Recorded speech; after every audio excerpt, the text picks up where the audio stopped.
안녕하세요. 저는 40대 남자입니다. 지금은 시골에서 농사를 지으며 살고 있습니다. 제가 젊은 농부이다 보니 동네에 사시는 어르신들도 많이 모시면서 살고 있고, 동네 어른들이 저를 많이 의지하시는 것도 사실입니다. 저희 동네에서는 제가 가장 나이가 어려서 벌써 이장을 10년 넘게 하고 있습니다. 제가 어릴 때부터 쭉 이곳에 살아서 그런지 사실 어르신들 돕는 걸 봉사라고 생각하지 않고 그냥 제 일상 중에 하나라고 생각하는데, 어릴 땐 한 동네에 살다가 서울로 나간 친구들이 고향에 돌아올 때면 야, 너는 언제까지 여기서 이러고 살 거냐? 좀 밖으로 나와. 네가 맨날 시골 촌구석에만 처박혀 있으니까 여자도 못 만나고 결혼도 못 하는 거잖아. 농사? 좋지. 뭐 농사 안 하면 우리 같은 사람들이 쌀을 어떻게 사 먹고 채소들을 어떻게 먹겠어. 근데 뭐 대한민국 농사는 네가 다 지어? 왜 이렇게 바쁜 거야? 대충대충 하자 좀. 너 365일 내내 이러지? 농번기 때는 바쁘다고 모임 한 번 안 나오고, 농한기 때는 또 어른들 집도 고쳐주고, 농기계도 고쳐주느라고 농번기 때보다 더 바쁘다는데. 진짜 그래? 야, 진짜 효자다, 효자야. 근데 너를 위해서라면 그렇게 살면 안 돼, 임마. 너도 결혼하고 얼른 애 낳아서 가정 꾸려야지. 하면서 저를 걱정해주곤 했습니다. 이 모든 얘기들은 친구들이 저를 걱정해서 하는 말이라는 거 너무 잘 알고 있습니다. 하지만 어디 인연을 만드는 게 쉽나요? 솔직히 요즘 젊은 사람들 전부 대기업인 사업하는 남자들 좋아하고, 직장 보고 집안 보는데 농사 짓는다고 하면 소개팅은커녕 손자리도 잘 안 들어오는 게 현실입니다. 심지어 저는 부모님이 벌어놓은 것도 없이 사고로 먼저 세상을 떠나셔서 남은 재산도 별로 없고, 제가 갖고 있는 거라곤 농사 짓는 논 몇마지기랑 제가 지금 살고 있는 집 한 채가 전부니까요. 솔직히 제가 여자라도 저 같은 사람이라면 연애도 결혼도 고민되는 게 사실입니다. 그래서 제가 지금까지 혼자인가 봅니다. 하지만 제게도 사랑이란 것이 아예 없던 건 아닙니다. 물론 이런 경우는 굉장히 흔한 경우는 아닙니다만, 시골에 사는 사람 중에, 그리고 농사를 짓는 노총각들 중에 연애 한 번 안 해보고 여자 손 한 번 못 잡아본 수총각들이 진짜로 많습니다. 저희 옆 동네에 사는 젊은 이장이 또 한 명 있는데, 그 형님은 나이가 50이 넘었는데도 진짜로 연애를 한 번도 못 해봤다고 하더라고요.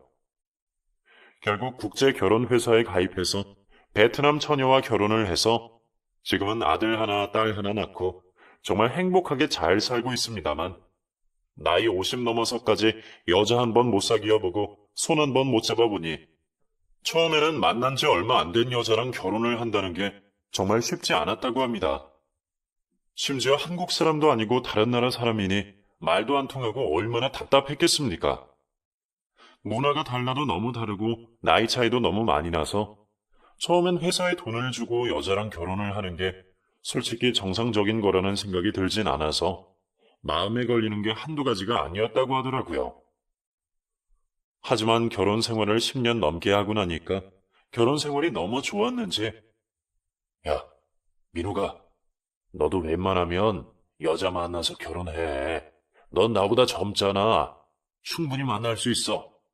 내가 살아보니까 한국 사람, 베트남 사람 다 똑같더라. 여자는 그냥 자기 사랑해주는 사람이면 그걸로 충분하대. 우리 와이프가 그러더라. 남자 돈 보고 재산 보고 외모 보는 여자 중에 괜찮은 사람 없다고. 근데 그 말이 맞는 것 같아. 진짜 여자들은 다른 거 다 필요 없고 자기만 사랑해주는 남자면 평생을 바칠 수 있대. 그러니까 너도 너무 재지 말고 이제 결혼해. 하면서 제게 명함을 하나 건네주더라고요. 그 명함 속에는 영업부장이라는 직함이 적혀 있었고, 회사명을 보니 함께 형이 형수를 만났던 국제결혼 업체더라고요. 제가 결혼이 무지 급했다면 형처럼 그렇게 했겠지만, 아직 저는 형님만큼 급하지도 않고 당장 여자를 사귀고 싶지 않은 걸 보면 지난 사랑에 대한 미련이 남은 건지 아니면 결혼 생각이 없는 건지 사실 아직도 제 마음을 잘 모르겠습니다. 그래서 이제 자꾸 옛날 일만 생각나고 다시 제게도 사랑이 찾아올 것만 같고 말도 안 되는 꿈을 꾸고 있네요. 실은 제가 정말 사랑했던 여자가 있습니다. 그 여자를 만난 것도 정말 운명적이었습니다. 마치 드라마나 영화 속에서 보는 장면처럼 세상에 저희 말고는 이런 만남을 가진 사람은 아마 없을 거라 생각합니다. 그녀를 처음 만난 건 8년 전이었습니다. 저는 그 당시 30대였고 지금처럼 부지런하지도 않고 친구들과 노는 걸 좋아하고 그 당시엔 부모님도 살아계셨던 터라 저 대신 부모님이 전부 일을 하던 시절이었습니다. 30대였지만 저는 직장도 없고 대학도 안 나오고 그저 정말 성인이 되고 나서부터 부모님 집에서 얹혀 살며 밥만 축내는 기생충 같은 놈이었죠. 제가 얼마나 기생충 같은 놈이었냐면 점심 다 돼서 일어나서 엄마가 해주는 밥을 먹고 스마트폰 좀 보다가 심심하다 싶으면 시내 나가서 여기저기 좀 돌아다니면서 참견질도 하고 장기 드는 아저씨들이나 고스톱 치는 이모들 옆에서 돈 좀 따고 오후쯤 되면 집에 들어와서 낮잠 한번 자고 저녁을 대충 먹고 나가서 친구들이랑 술 한잔하고 제가 자주 가는 술집에 외상을 달아놓고 집으로 돌아와서 또 새벽까지 스마트폰을 보다가 자는 한심한 놈이었습니다. 거기다가 한 달에 한 번 정도는 아버지 차를 끌고 친구들이 많이 있는 용인 쪽으로 가서 거기서 술 한잔 마시고 1박 2일 동안 친구들과 놀다가 들어오는 게 여행을 하는 느낌도 나고 스트레스도 해소되는 것 같아서 항상 친구들을 만나러 가곤 했죠. 친구들 사이에 30이 넘어서도 백수인 놈은 저밖에 없었는데 제가 차를 끌고 멀리 가다 보니까 친구들이 항상 술값을 내주기도 했고 부모님은 아들이 저 하나밖에 없으니 항상 제게 돈 10,000원씩이라도 쥐어주시면서 어디 가서 밥 얻어먹고 다니지 마라. 그래도 돈이 있어야 남한테 베풀기도 하고 욕도 안 먹는 거여. 돈 없다고 거지처럼 궁상 떨지 말고 국밥이라도 한 그릇 사 먹고 다녀. 하면서 항상 제게 돈을 챙겨주곤 하셨습니다. 참 지금 생각해도 한심한 놈이었네요. 지금은 철이 많이 들어서 농사도 짓고 동네 어른들도 모시고 사는데 부모님이 살아계셨을 때 그렇게 했다면 참 좋았을 것을. 지난 날을 생각하면 참 후회가 막심합니다. 그날도 저는 부모님이 주신 10만 원을 받아 친구들을 만나러 용인에 놀러 나간 날이었습니다. 이틀 전에 용인에 사는 친구에게 전화가 와서는 야, 이번 주에 나 월급 받았으니까 우리 나이트나 가자. 내가 진짜 끝장나는 애들 쫙 깔아놨으니까 가서 신나게 놀고 오자. 하면서 제게 용인으로 오라고 하더라고요. 시골에서는 나이트는커녕 젊은 여자도 없어서 저는 그 말을 듣고 바로 용인으로 가겠다고 했습니다. 솔직한 말로 톨비 낼 돈도 없어서 고속도로 타는 것도 아까워서 남는 게 시간인 저는 대부분 국도를 타고 다녔고 그날도 국도를 타고 용인에 도착한 날이었습니다. 친구가 아는 웨이터가 있다면서 나이트에서 여자들과 신나게 술을 마셨고 한 여자가 제게 우리 나가서 따로 술 마실까요? 전 그쪽 마음에 드는데 하면서 저를 끌고 나가는 겁니다. 솔직히 말하면 제가 30이 넘긴 했지만 저를 리드하는 여자를 만나본 적도 없었을 뿐더러 침대 위에선 많이 서툴렀던지라 뭔가 확 땡기지가 않더라고요. 물론 그 여자가 제 스타일이 아닌 게 가장 크기도 했고요. 저는 민망했지만 그 여자의 손을 놓으면서 죄송해요. 제가 급한 일이 있어서 집에 가봐야 합니다. 저 집도 멀고 지금 술 안 마셨을 때 빨리 가봐야 해서요. 미안해요. 하고는 제 차에 올라탔습니다. 어차피 술도 안 마셨고 친구놈들은 다른 여자들한테 빠져서 허우적대고 있던 터라 그냥 조용히 다시 집으로 가려고 시동을 켜고 차를 타고 그 동네를 빠져나왔습니다. 그때 시간은 새벽 2시쯤이었습니다. 저는 당시 여주 쪽에 살고 있어서 용인과는 그닥 멀지 않은 거리였고 새벽에는 차가 막히진 않지만 너무 졸리고 혹시라도 졸다가 사고라도 날까 싶어서 음악을 크게 틀어놓고 창문을 열며 노래를 부르던 중이었습니다. 항상 차가 많이 막히던 구간이 있는데 그곳은 출퇴근 시간 상관없이 차가 막혔지만 새벽에는 한가해서 그 도로를 많이 애용했습니다. 그곳이 바로 42번 국도입니다. 근방으로는 산이 멋있게 둘러싸여 있어 풍광이 멋진 곳이었죠. 이곳이 밤이고 낮이고 밀리는 곳인데 차가 없는 새벽에 유일하게 속도를 낼 수 있는 곳이기도 하고 도로폭이 넓어서 고속도로 같은 느낌이 나는 곳이었습니다. 신나게 속도를 밟고 있을 무렵 저 멀리서 하얀 물체가 제 차 쪽으로 뛰어오더라고요. 처음에는 큰 봉지가 날아오는 줄 알았습니다. 멀리서 펄럭거리면서 날아오는 것 같다고 생각해서 천천히 속도를 줄였는데 세상에 웬걸 큰 봉지가 아니라 사람이더라고요. 그것도 하얀 옷을 입고 있는 여자가 손을 흔들며 제 차 쪽으로 달려오는 모습이었습니다. 뭐야? 사람이야? 저 사람 미쳤나? 왜 내 차로 달려와? 왜 저래? 뭐야 저 사람? 하면서 저는 음악을 줄였고 천천히 속도를 줄이면서 형체를 확인했는데 자세히 보니 머리를 질끈 묶은 여자더라고요. 제가 속도를 줄이자 그 사람도 저를 봤는지 제 차로 달려왔고 창문을 막 두드리는 겁니다. 저기요, 문 좀 열어주세요. 저 이상한 사람 아니에요. 제발 저 좀 태워주세요. 하면서 조수석 창문을 두들기는데 그 새벽에 솔직히 좀 무섭기도 했고 귀신인지 사람인지도 모르겠고 정말 이게 꿈인가 싶은 생각이 들더라고요. 저는 조수석 창문을 살짝 열고 사람입니까? 사람 맞아요? 하고 물었더니 네, 사람 맞아요. 이상한 사람 아니에요. 제발 저 좀 태워주세요. 하면서 급박하게 제게 요청하더라고요. 저는 우선 문을 열었고 그 여자는 바로 제 차에 다리를 들이밀며 올라탔습니다. 그런데 자세히 보니 옷을 입고 있던 게 아니라 샤워 가운을 입고 있었고 화장실 슬리퍼를 신고 있더라고요. 저는 시선을 어디다 둬야 할지 몰라서 앞만 보고 있는데 여자가 저를 쳐다보며 몸을 가리더니 출발 안 해요? 빨리 출발 좀 해요. 쳐다보지 말고. 하고 핸들을 툭툭 치더라고요. 네네, 우선 출발할게요. 라고 얼떨결에 대답하고 악셀을 밟았습니다.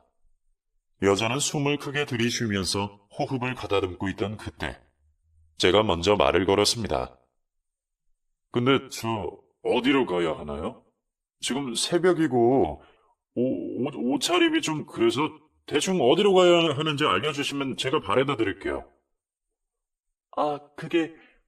그냥 그쪽 가는 길 따라갈게요. 근방에서 내려주세요.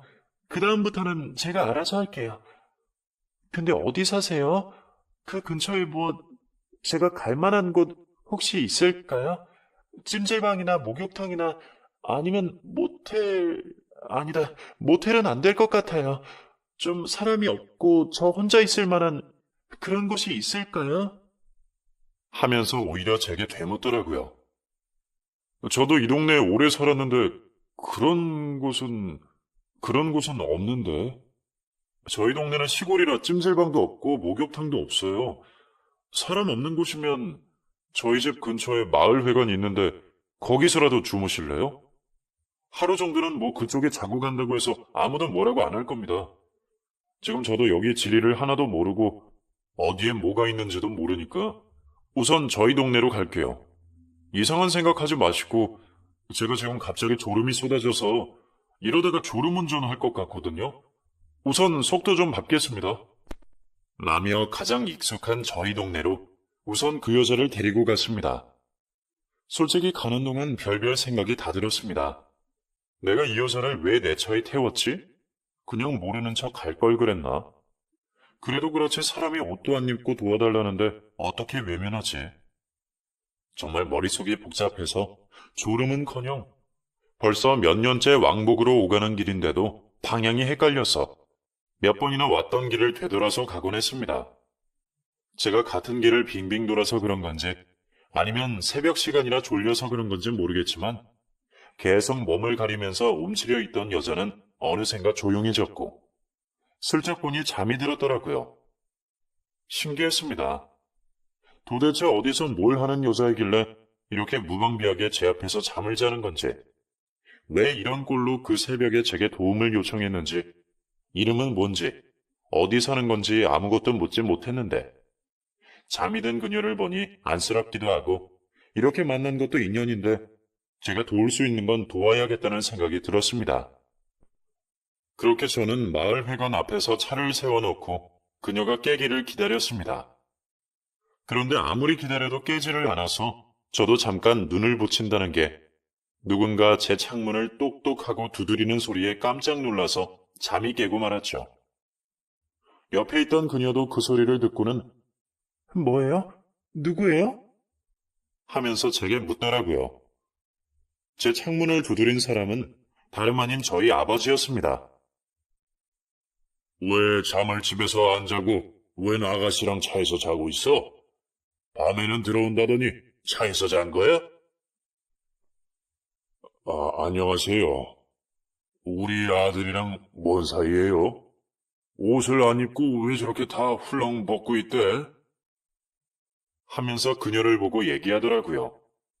저는 차에서 내려서 아버지, 그게 제가 다 설명할게요. 어떻게 된 거냐면 하고 얘기를 꺼내려는데 그 여자가 차에서 내려서는 저 이 사람 여자친구예요. 우리 꽤 오래 만났어요. 같이 있다가 제가 급한 일이 생겨서 옷을 못 챙겨가지고 나왔지 뭐예요. 깜짝 놀라셨죠. 어른들 만나는 건데. 제가 이렇게 있으면 안 되는데. 자기야 뭐해? 나 옷 좀 갖다 줘. 어머님 거라도 상관없으니까 좀 입을 만한 거 얼른 가져다 줘. 하면서 저를 재촉하더라고요. 그래, 알겠어. 하고 저는 우선 집으로 갔고 그 사람은 제 차에 올라탔습니다. 저는 그 여자에게 옷을 건네며 뭡니까? 우리가 왜 연인이에요? 아니, 우리 아버지가 얼마나 놀랬겠어요. 시골 사는 양반이라 그렇게 말하면 진짜로 믿는다니까요. 진짜라고 하면 되잖아요. 저 그쪽 마음에 들어요. 절 구해주기도 했고, 아마 그쪽 아니었으면 저 진짜 죽었을지도 몰라요. 그러니까 그냥 우리 이 동네에서 같이 살아요. 결혼식은 생략하는 걸로 하고, 같이 살다가 마음이 맞는 것 같으면 애도 낳고 그러면 되는 거 아닌가요? 무슨 말도 안 되는 소리를. 됐어요. 제가 아무리 여자가 궁해도 어디서 뭐하다 온지도 모르는 사람인데. 됐습니다. 저기가 회관이니까 가서 눈 좀 붙이고 갈 길 가세요. 전 이만 집에 가겠습니다. 하고는 그 여자에게 옷을 주고 차에서 내렸습니다. 그렇게 저는 집으로 가서 못 잔 잠을 마저 잤고 오후쯤 돼서 일어나 거실로 나갔습니다. 그런데 거실로 나가니 세상에 이 여자가 저희 부모님이랑 밥을 먹고 있더라고요. 뭐야? 당신 거기서 왜 그러고 있어? 일어났어요? 어머님이 음식 솜씨가 너무 좋으시다. 세상에, 어쩜 이렇게 음식을 잘하세요? 저 벌써 밥 2공기나 먹었잖아요. 어머니, 저 자주 와도 되는 거죠? 하면서 저희 엄마 앞에서 아양을 떨고 있더라고요. 저희 엄마가 자주 입는 몸빼 바지에 목이 다 늘어진 티셔츠를 입고 김치를 손으로 쭉쭉 찢어 먹고 있는데 그 모습을 보니 제가 새벽에 봤던 그 여자가 정말 맞나? 라는 생각까지 들더군요. 그리고는 저희 아버지랑 마주 앉아서 소주를 들이마시는데 이 여자 진짜 이러다가 사고 치겠다 라는 생각이 들었습니다. 멀뚱멀뚱 쳐다보는 저를 보더니 같이 한잔해요. 하면서 제 손을 잡고 제게 소주를 가득 따라주더군요. 에라 모르겠다 싶어서 그냥 주는 대로 술을 마시기 시작했고 한참을 떠들고 놀고 술을 마시다가 제 방에 들어가서 쓰러지듯 잠이 들었습니다. 그렇게 잠을 자다가 새벽에 화장실에 가고 싶어서 깼는데 그 여자가 제 방 침대 밑에 쭈그려 자고 있더라고요. 진짜 대체 이 사람 뭐지 싶은 생각이 들었습니다.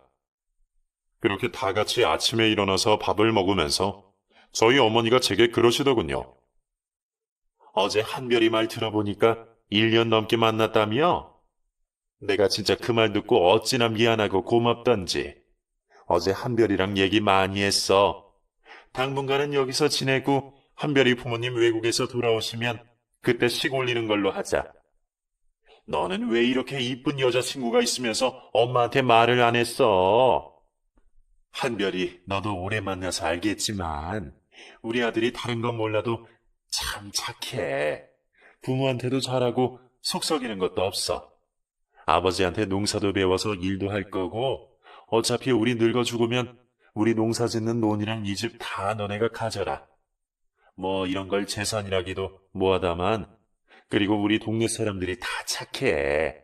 나쁜 사람 하나 없고 혹시나 해서 말하는 건데 시집살이 이런 건 걱정도 하지 마. 그냥 내 집이다 생각하고 편하게 지내고 언제든 배고프면 말해. 내가 먹는 것만큼은 절대 배 안 고프게 잘 챙겨줄 테니까. 알겠지? 하면서 이미 딸대하듯 하더라고요.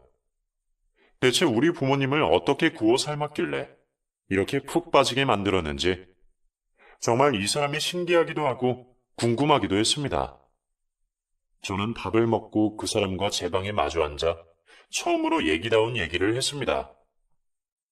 대체 우리 부모님한테 무슨 말을 한 겁니까? 1년 연애는 뭐고, 이 집에 사는 건 뭐고, 당신 정체가 뭐예요? 말 그대로예요. 전 여기가 좋고 그쪽 부모님도 좋아요. 너무 편하고 진짜 내 집 같아요. 그래서 이 집에 살고 싶어졌어요. 물론 우리가 처음 만난 사이지만 연인 사이라고 한 건 너무 미안한데 솔직히 그쪽 같은 남자가 저 같은 여자 만나는 거 쉽지 않은 것 본인이 제일 잘 알죠? 이 천구석에 살면서 저같이 젊고 예쁜 여자가 올 일이 없잖아요. 거기다 저는 어른들한테도 잘하고 애교도 많고 이미 부모님은 저한테 푹 빠지셨고 우리 둘 다 손해보는 장사는 아닌 것 같은데 그냥 받아들이고 우리가 마음만 잘 맞으면 같이 한번 살아봐요. 전 먹여주고 재워주기만 하면 바라는 거 없어요. 라며 처음으로 똑 부러지게 말하더라고요. 그렇게 얘기를 나누면서 알게 된 건 그녀의 나이는 30살. 부모님은 어릴 때 돌아가셨다고 했고 회사를 다니다가 최근에 그만뒀다는 사실을 알게 됐습니다. 하지만 가장 궁금한 건 따로 있었습니다. 그럼 그날 새벽에 대체 왜 샤워 가운만 입고 국도에서 갑자기 뛰어나온 거예요? 무슨 일이 있던 건지 그건 알아야겠어요. 남자 문제입니까? 아니면 혹시 꽃뱀 이런 건 아니죠? 라며 조심스럽게 그녀에게 물었더니 갑자기 배꼽을 잡고 웃더라고요. 뭐라고요? 꽃, 뭐? 참나 진짜. 저기요, 저 그런 거 아니고요. 그날 갑자기 새벽에 도망친 건 말하자면 너무 길어요. 근데 저 정말 이상한 사람 아니고 믿을 만한 신원 보장된 사람이니까 그냥 사람 하나 살리는 셈 치고 며칠, 아니, 몇 달만 지내게 해주세요. 제가 할 수 있는 건 여기서 다 할게요. 부모님도 모시고, 아까 보니까 동네 분들이랑도 친하던데, 동네 사람들한테도 잘할게요. 그러니까 그냥 여자친구라고만 해주세요. 결혼하자고 안 할게요. 언제든지 그쪽이 마음에 드는 사람이 있으면 여자친구 사귀어도 돼요. 계약.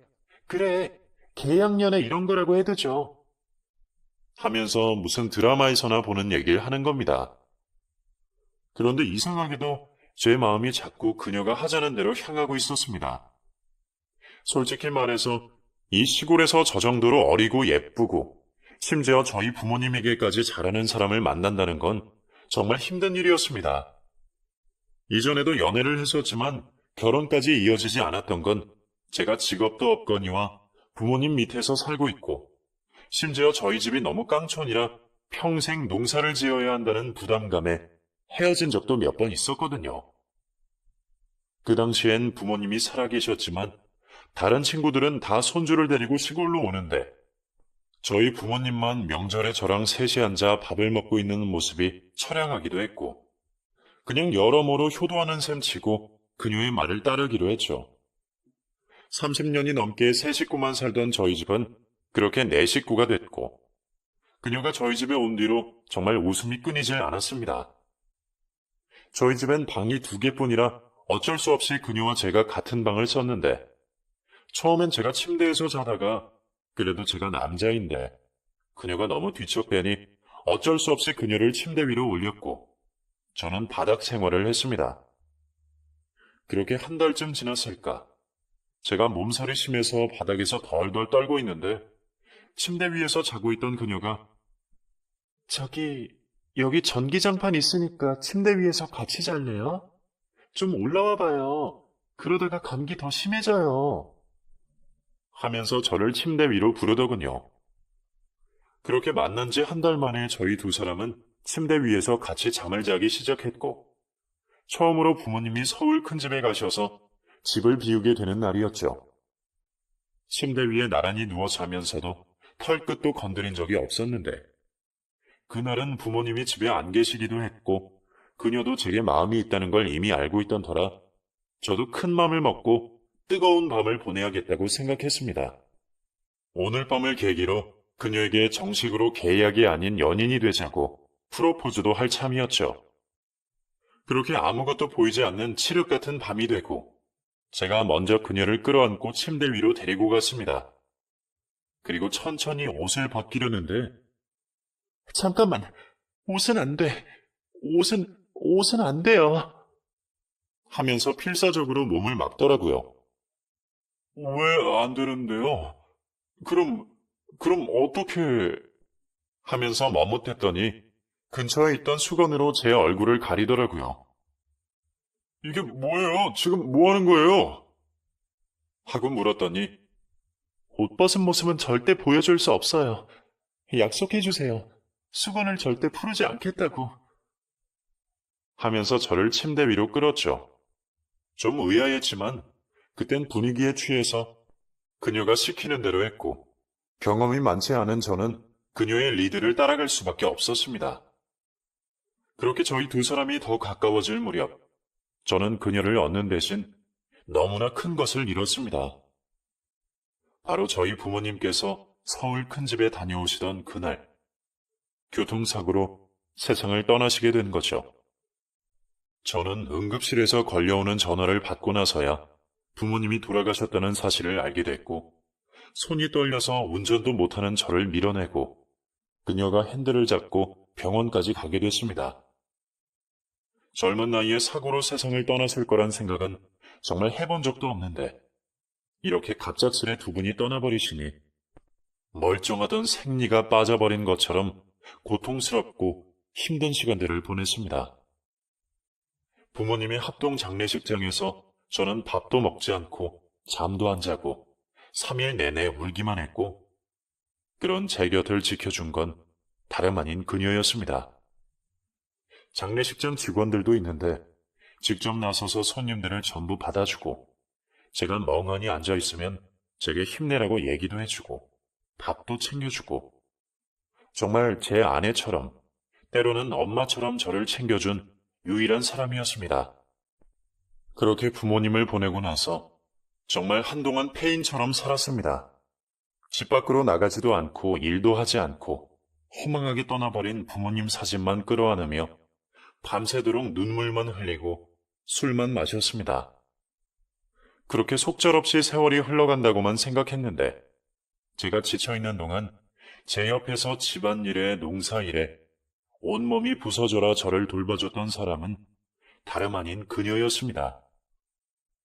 솔직히 제가 너무 힘들다 보니 제 옆에 있는 그 사람이 눈에 들어오지 않았던 게 사실이었습니다. 그런데 하루는 방 안에 누워 하늘만 쳐다보고 있는데 문을 열고 그녀가 들어왔고 자연스럽게 고개를 돌려 그녀를 쳐다봤는데 목이며 무릎이며 파스를 덕지덕지 붙이고 있던 그녀의 모습이 그제야 들어오더라고요. 달력을 보니 부모님이 돌아가신 지 벌써 4개월이 넘어 있었고 계절이 바뀌어 있었습니다. 전 시간이 그렇게 흐른 줄도 모르고 이유 없이 조건 없이 저를 돌봐주는 그녀를 끌어안고 펑펑 울었습니다. 그리고는 말했습니다. 미안해.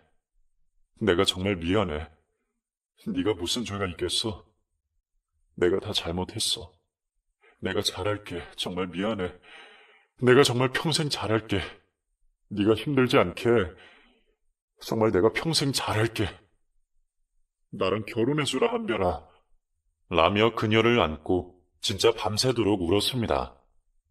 저 그때부터 정말 열심히 살았습니다. 아내와 저는 혼인신고만 하지 않았을 뿐 동네 사람들은 전부 그녀를 제 아내라고 얘기했고 제가 부모님이 하시던 농사일을 시작하면서부터 아내는 정말 저를 열심히 도왔습니다. 그렇게 아내와 함께 지낸 지도 1년이 다 돼갈 무렵이었습니다. 한동안은 바빠서 잊고 있었는데 그래도 같이 산 시간이 꽤 됐고 저희 두 사람 사랑하는 사이라 생각했는데 아내는 제게 빈틈을 보여주지 않았습니다. 간간히 뜨거운 밤을 보냈지만 옷을 벗는 모습이나 알몸인 모습을 본 적은 없었고 분위기를 타서 옷을 벗기려고 해도 필사적으로 몸을 막거나 심지어 분위기가 잡혔음에도 옷을 벗기려고 하면 왜 이래, 진짜. 하지 말랬잖아. 하면서 집 밖으로 뛰어나가기도 했습니다. 그런 반응을 보이니 저는 그날 이후로 아내의 몸이 더 궁금해졌습니다. 혹시 내가 모르는 상처가 있나? 아니면 병이 있는 건가? 잠자리를 할 땐 아무런 문제가 없었는데 정말 혼자서 수많은 상상을 했습니다. 그래서 결심한 것이 이러면 안 되지만 아내를 몰래 훔쳐보기로 했습니다. 저희 집은 주택이기도 하고 화장실 쪽에 창문이 있어서 그걸 살짝 열면 화장실 안이 보였거든요. 막말로 우리는 부부 사이인데 잠자리를 하면서도 사랑한다, 내가 좋다, 평생 나랑 같이 살고 싶다고 말하는 사람인데 알몸을 보여주지 않는 아내가 너무 이상하다는 생각이 들었습니다. 항상 그녀는 저보다 1시간 먼저 일찍 일어나서 샤워를 했습니다. 저는 살금살금 화장실 뒤편으로 다가갔고 조심스럽게 창문을 열던 그때 그녀가 창문을 활짝 열더니 내 몸이 그렇게 궁금해? 이렇게 훔쳐볼 만큼? 도대체 뭐가 그렇게 의심스러운 건데? 하면서 몸에 두르고 있던 수건을 내리더라고요. 저는 아내의 몸을 처음 보고 너무 놀라서 입을 다물 수 없었습니다. 아내는, 아니, 그 사람의 상반신에 정말 알 수 없는 정체불명의 글자들이 새겨져 있었습니다. 단순한 문신이 아니었습니다. 이런 표현이 맞는지 모르겠지만 몇몇은 문신, 그리고 몇몇은 인두로 몸을 지진 것처럼 흉터를 남겨놨는데 그 흉터가 사람 이름을 한자로 적어놓은 듯한 그런 모습이었습니다. 여보, 당신 몸이 왜 이래? 당신 몸이 괜찮은 거야? 정말 당신 괜찮은 거야? 하면서 저는 창문 너머 그 사람의 몸을 쳐다봤고 그녀는 아무런 표정 변화도 없이 저를 똑바로 쳐다보면서 이제 됐어? 속이 시원해? 네가 그렇게 원하던 내 몸을 보니까 궁금증이 풀려? 하면서 창문을 쾅 닫아버리더라고요. 저도 그때 제가 왜 그랬는지 모르겠지만 저는 그녀의 몸을 보고 난 뒤 너무 겁이 나서 저도 모르게 집에서 최대한 멀리 달아났습니다. 그녀가 따라올 수 없게 최대한 빠른 속도로 뛰고 또 뛰어서 시내를 지나 친구가 사는 집까지 달려와서는 숨을 헉헉대면서 우리 집사람 안 오겠지? 와도 문 열어주지 마. 절대 문 열어주지 마. 나 없다고 해. 무조건 모르는 척해. 하면서 숨을 골랐습니다. 그렇게 그 집에서 3일 정도 시간을 보내고 또 다른 친구 녀석 집으로 가서 3일 동안 시간을 보내고 그렇게 2주 정도를 밖에서 지냈습니다. 아내는 제게 지속적으로 전화를 걸었지만 문자는 보내지 않았습니다. 아마 지금 생각해보면 문자로 자신의 정체를 밝히고 싶지 않기도 하고 기록 같은 걸 남기고 싶지 않았던 것 같습니다. 그렇게 제가 2주 정도를 지내다가 집안에 있는 통장이랑 금괴 같은 것들이 생각나서 친구에게 부탁을 해서 저희 집을 확인해달라고 했더니 아내가 며칠째 집을 비우고 없다는 얘기를 듣게 됐습니다.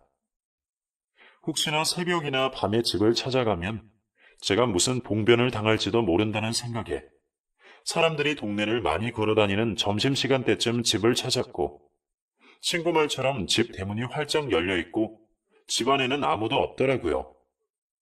그리고 역시나 예상했던 대로 아내는 제 하나 있던 캐리어에 자신의 몇 안 되는 화장품과 옷을 챙겨가지고 집을 나간 듯 했습니다. 그렇게 저는 아내의 흔적을 하나하나 찾기 시작했는데, 이 사람, 제 생각과는 정말 다른, 이해 못할 짓들을 해놓고 갔더군요.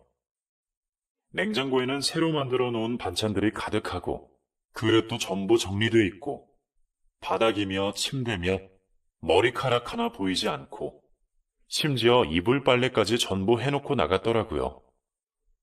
거기다가 창고며 마당, 화장실까지 전부 뽀득뽀득 소리가 날 정도로 깨끗하게 청소를 해놓고 간 걸 보고, 아, 이 사람이 정말 떠났구나. 이 사람이 정말 가버렸구나. 라는 생각이 들었습니다. 그렇게 거실에 철푸덕 앉아서 TV를 켰는데 리모컨을 들자 종이 하나가 툭 하고 떨어지더라고요. 그 쪽지는 다름 아닌 아내가 써놓고 나간 편지였습니다. 많이 놀랬지? 당신한테만큼은 정말 좋은 사람이 되고 싶었는데 어쩔 수 없이 당신도 나를 받아들일 수 없는 남자구나 라는 생각이 들었어. 여보, 당신도 날 많이 궁금해했었지. 당신을 처음 만났던 그날 새벽, 도대체 내게 무슨 일이 있던 건지. 어차피 평생 당신을 볼 일이 없을 것 같으니 편하게 말할게. 나도 그동안 당신을 속인 것 같아 마음이 불편했거든. 사실 나 당신이 생각하는 것처럼 그렇게 좋은 사람 아니야. 어린 시절 양부모에게 입양돼서 가정폭력으로 집을 나왔고, 길거리를 떠돌다가 17살의 룸살롱에서 처음 일을 하게 됐어. 그곳에서 온갖 잡일도 하고 술도 마시고 불법적으로 돈도 벌면서 10년을 넘게 살았어. 그런데 나 거길 빠져나올 수가 없었어. 날 받아주는 사람도 없고 갈 곳도 없었거든. 하지만 자신할 수 있는 건 다른 사람들처럼 몸을 굴리며 살진 않았어. 그런데 그 대가는 너무 참혹했어. 당신도 봤겠지만 내 몸에 새겨진 흔적, 전부 내가 당한 고통들이야.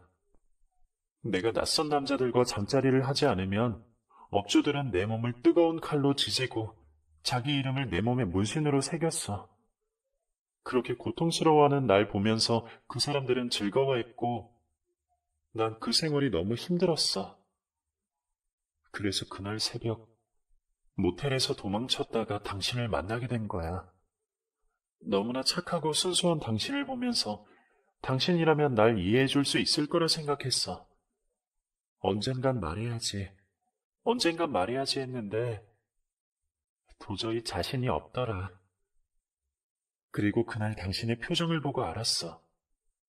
당신도 날 감당할 수 없는 사람이라는 거. 난 결국 이렇게 떠돌다가 다시 내가 있던 곳으로 돌아가겠지. 그래도 당신이랑 지낸 1년 정말 너무 행복했어. 날 너무 예뻐해 주신 당신 부모님, 그리고 동네 사람들, 정말 평생 잊지 못할 거야. 나를 평범한 여자로 사랑해주고 아껴줘서 너무 고마워. 마지막 당신의 눈빛은 너무 차가웠지만 1년 동안 나를 사랑해줬던 그 마음만큼은 잊지 않을게. 잘 지내. 그리고 너무 걱정하지 마. 다시는 당신 앞에 나타날 일 없을 거야. 라는 장문의 편지였죠. 이 편지를 쓰면서 그 여자는 참 많은 눈물을 흘린 것 같았습니다.